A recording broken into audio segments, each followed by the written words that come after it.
Hey friends, I have another story to go along with our theme of the week, which is colors. This is also a book that we have read in school, and I know you enjoyed as much as I did. So, do you remember this story? It's called The Lion and the Little Red Bird, and this story is written and illustrated by Elisa Kleven. So here we see the lion and the little red bird, and if we look closely, we can see his tail looks different than a normal lion's tail. It's green, and his tail is very important in this story, so don't forget to think about it while I read. Here we go. One afternoon, a little red bird saw a lion with a bushy green tail, as green as the forest. The bird had never seen anything so unusual or different, and so pretty. Just looking at it made her happy. "Lion, lion," she said, "why is your tail so green?"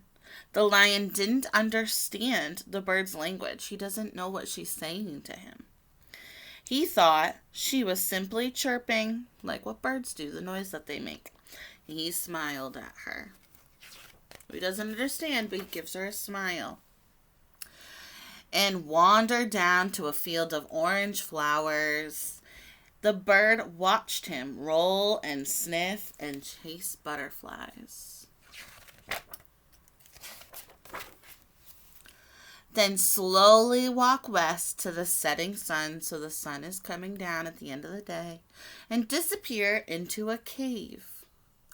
The bird waited on a nearby tree. She wanted to see the lion's green tail again, but the lion did not come out of the cave, so the bird made herself a soft nest and slept through the warm, starry night. So she's going to stay in the tree and wait to see the green tail again. In the morning, the lion came out, swishing his tail, so he's waving it back and forth, which was no longer green, but orange as a flower, orange as a butterfly, orange as the setting sun. "Lion, lion," the bird chirped, astonished or surprised. "Why is your tail so orange?" Again, the lion did not understand the bird. He smiled at her, so he still doesn't understand her. And he climbed over the hill and up the mountain to a deep blue lake beneath a bright blue sky, where he soaked his tired paws while the birds splashed nearby. So he's soaking his paws. He has his paws in the cool blue water. At the end of the day, the lion climbed back down the mountain, over the hill, and home to his cave. The bird settled down in the tree, wondering as the sky darkened about the lion and his orange tail. So she's starting to wonder about that tail. But in the morning, the lion's tail was no longer orange. It was blue as the brightest blue sky, blue as the deep mountain lake where he'd soaked his paws. "Lion, lion," the bird chirped, enchanted. "How did your tail change from orange to blue? Are you a magician or magic?" The lion just smiled. Remember, he still doesn't understand. And ambled over to a bush full of shiny red berries. They were beautiful berries, but very sour, so they didn't taste very sweet.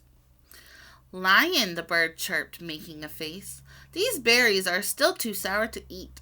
Why don't you pick them when they are ripe or ready to eat?" The lion just smiled, thinking how much he liked the bird's chirping company. So he doesn't understand, but he enjoys having the bird around with him. All afternoon, the lion picked berries while the bird nibbled sunflower seeds nearby. Once, when the lion stepped on a thorn, which is a sharp, pointy thing that grows on vines or on some plants, the bird pulled it out for him. So here you can see the bird taking her beak and using it like tweezers, like what we use in the classroom, and pulling that thorn out of his paw. At sundown, the lion swished his tail goodbye and returned to his cave. The bird settled down in her nest. She wondered what color the lion's tail would be in the morning. She wished he would have answered her questions. So what color do you think his tail's going to turn next? During the night, a storm came. Thunder crashed and lightning flashed. Rain swept away the bird's nest, so it took it right away. The bird doesn't have the nest anymore.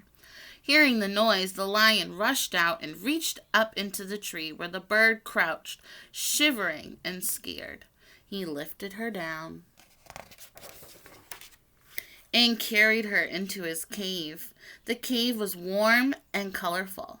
The walls were filled with pictures of green forests, orange flowers, butterflies, sunsets, a bright blue sky, and a deep blue lake. So he paints everything that he sees during the day.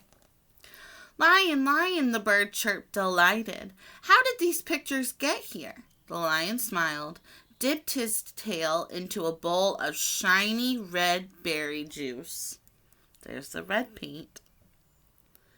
And painted a picture of the red bird, chirping on a berry bush. The bird sang while the lion painted. She sang a song without any questions, full of color and joy. The lion had never heard anything so unusual or different, and yet so pretty. Just listening made him happy. So look, there's all the paints that he has used. He dips his tail in like a paintbrush. In the morning, the storm was past. The world shone fresh and bright. The lion's tail was berry red, and the little bird knew why. She sang her happiest song. So now she doesn't have to ask him any questions because she knows why it's that color. And wondered what the lion would paint that night. What do you think he's going to paint looking at this picture? Do you think he's going to choose one of these colors? What do you think he's going to paint next? Bye.